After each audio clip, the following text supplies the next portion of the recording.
Voilà, on reprend la vidéo, j'étais coupé. Et donc, il y a du dispersant, il y a du détergent, il y a ensuite des additifs de friction, on va dire, donc de résistance au frottement, de résistance au sectionnement, et d'autres additifs ou je ne connais pas, ou j'ai oublié. Et donc, pour reprendre l'exemple du 1,9 litre TDI que je connais très bien, l'arbre à cam sur le 1,9 litre TDI vient pousser sur les injecteurs pompes, ce qui lui met une contrainte supplémentaire, ce qui lui met une force supplémentaire avec un frottement supplémentaire.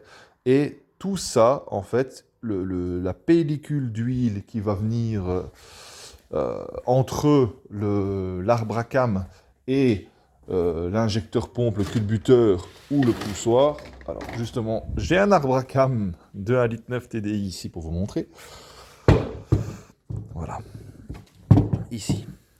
Donc quand la cam ici va venir toucher j'ai pas de poussoir ou le culbuteur ou quoi.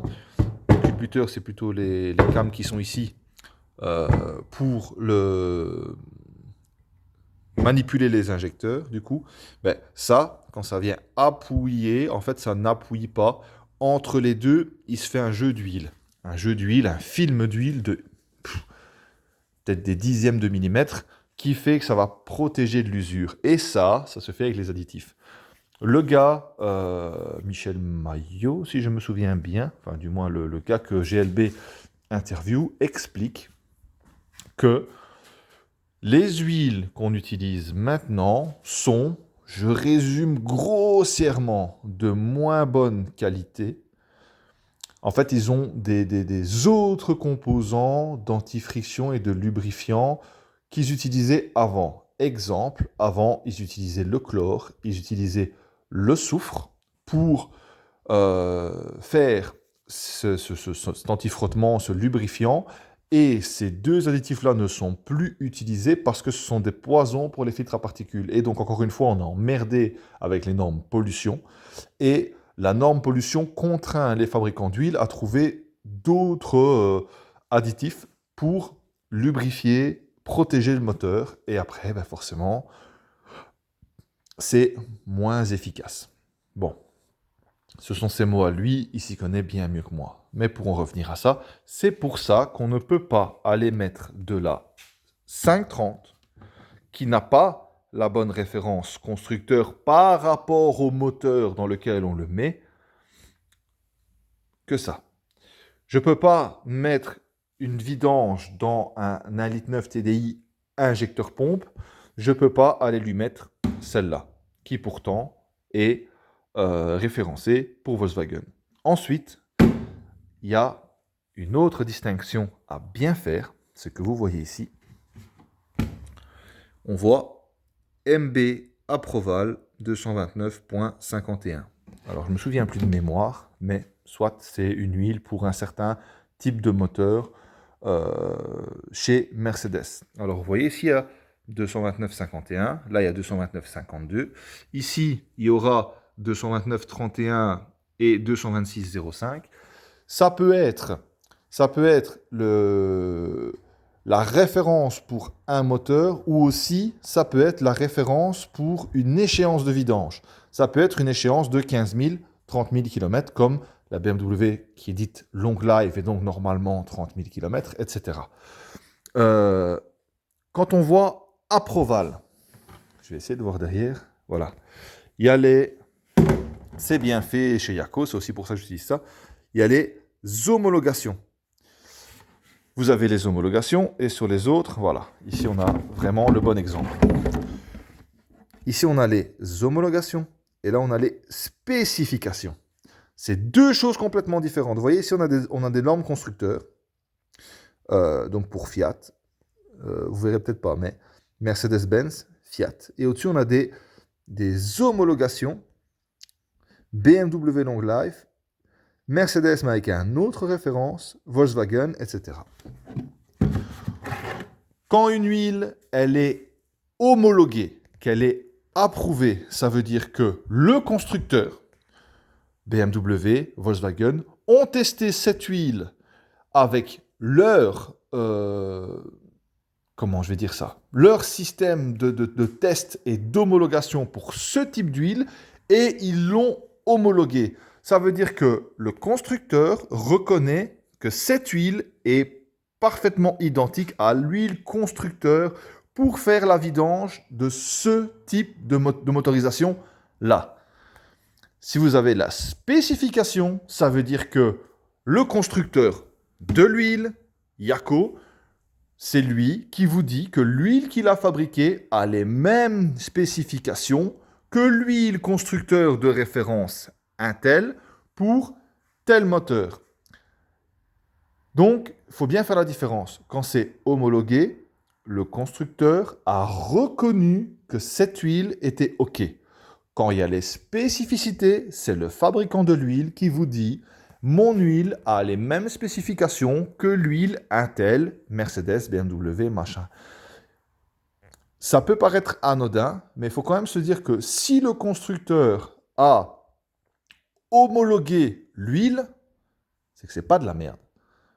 Vous n'allez pas retrouver des homologations, vous n'allez pas les retrouver chez des fabricants d'huile X, Y, certainement peut-être bon marché ou quoi ou qu'est-ce. Là, c'est de l'huile qui est homologuée constructeur. C'est un truc de fou. Donc vous voyez ici, homologation par exemple, Volvo. Ici on a l'homologation Volvo. J'ai utilisé cette huile pour une Volvo V40 que j'ai eue il n'y a pas longtemps. Elle a été se renseigner chez Noroto, pour ne pas les citer. En fait, quand elle a été leur poser la question, Noroto leur a dit oui, mais on peut faire l'entretien, il n'y a pas de problème, machin, machin. Elle lui a dit oui, mais quel type d'huile vous mettez dedans? Et le gars ne savait pas lui répondre, machin. Il lui a dit oui, mais moi j'ai besoin de l'huile homologuée, machin, machin, machin, parce que forcément je lui ai fait un petit cours, une petite leçon. Et il s'est avéré qu'il n'avait pas cette huile-là. En fait, ils savaient certainement bien l'avoir parce qu'ils l'ont en rayon, mais du moins ils ne l'utilisaient pas à l'atelier. Et donc ils n'ont pas été en mesure de lui faire la vidange avec de l'huile homologuée. Comme c'est de l'huile pour les 2 litres Volvo et pas pour les 1600 PSA qui sont dedans, ben c'est spécifique. Voilà. C'est un peu long, je peux comprendre que, mais il faut franchement suivre ce type de recommandation. Moi, le gars chez qui j'achète mes pièces, vous voyez là le tas de cartons et de vieilles pièces, et j'ai nettoyé, mais j'en avais beaucoup des bidons d'huile, et même de l'huile que je prends en fût de 60 litres. Il me dit même que je suis un des rares, on va dire, à lui commander tel type d'huile, tel type d'huile, tel type d'huile, si j'y arrive, parce que, il y a beaucoup de vendeurs de bagnoles qui vont là, qui vendent des voitures à leurs clients avec vidange comprise, ils vont là-bas, ils prennent, mets-moi de la 530 Bardal, parce que la Bardal est moins chère que ça, et qu'ils en vendent aussi, et hop, on tape ça dans les bagnoles. Alors, ça n'aura pas d'impact immédiatement, c'est pas parce que je vais aller foutre de la 504, 507 dans un 1,9 litre TDI injecteur pompe que le moteur il va péter demain. Par contre, faites 50, 60, 80 000 km avec ce type d'huile-là plutôt que celui-là, je peux vous assurer qu'en termes d'usure du moteur, l'usure va être beaucoup plus prononcée que si vous avez utilisé le bon type d'huile avec la bonne référence constructeur pour le moteur.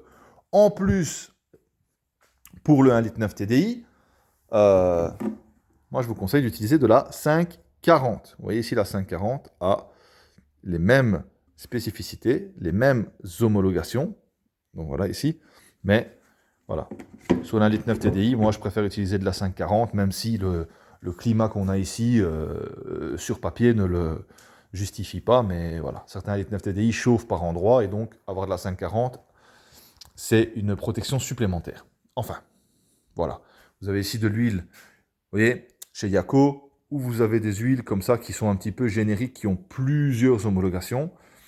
Pour les véhicules allemands, ce sera la Lube DE. Ici, nous avons de la Lube, ici, la VX 1500, ça c'est spécial pour Volvo. D'ailleurs, elle n'a qu'une seule homologation, c'est Volvo. Vous avez ici de la Lube F, c'est pour les moteurs principalement Ford, Land Rover. Voilà. C'est...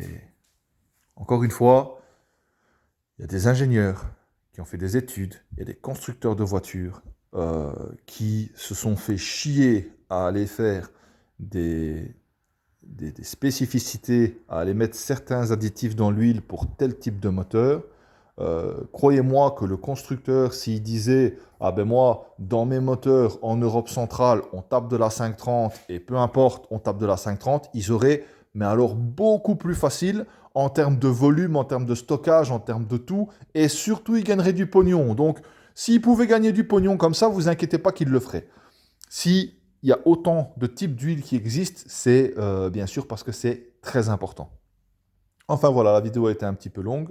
Je suis désolé, mais je voulais vraiment insister là-dessus parce que le gars interviewé par GLB le dit bien que vous allez, par exemple, je vais continuer un petit peu mes explications, mais vous avez un moteur avec un filtre à particules et vous tapez une huile qui n'a pas la référence. Ça, c'est une autre norme, on va dire. Je ne sais pas si elle va être indiquée ici. Voilà. Donc, vous voyez, pour les filtres à particules, par exemple, vous avez ici de l'huile synthétique mid-sap, ce qui veut dire taux de suie moyenne, en gros. Enfin, c'est les cendres. Donc, le taux de cendre moyen, donc, quand l'huile va être consommée, parce que l'huile est consommée par le moteur, c'est indéniable, on ne sait pas faire autrement. Chaque moteur a une consommation d'huile, même si elle doit être minime quand il est neuf et qui augmente avec le temps, parce que le moteur prend du jeu, etc., etc. C'est un autre sujet. Il y a une consommation d'huile. L'huile, quand elle va être brûlée, elle va partir dans le filtre à particules. Si votre voiture a besoin d'une huile homologuée low sap, donc un taux de cendre faible, et que vous allez lui taper un mid sap, eh ben, je peux vous assurer que votre filtre à particules il va déguster et il va avoir beaucoup plus de mal à se régénérer, il va se saturer, et quand il sera saturé, vous allez le changer. Donc, vous pensez peut-être faire une économie parce qu'on va prendre de l'huile générale, bon marché, ou de telle spécificité parce qu'il n'y a que celle-là dans le rayon, et on fera sa vidange avec, ça ira très très bien. Et puis, comme 80% des usagers utilisent mal leur diesel avec filtre à particules, et puis le filtre à particules va se saturer, ce machin, ce truc, on va changer le FAP, on va râler, la voiture c'est de la merde. Ben non. Si vous aviez suivi les normes constructeurs en termes d'huile et que vous auriez utilisé euh, convenablement votre véhicule, peut-être que le filtre à particules aurait moins de dégradation. Donc voilà, encore une preuve qu'il faut utiliser un bon type d'huile pour les bonnes spécifications et pour le bon moteur. Sinon, ben vous achetez ça. Allez, à plus.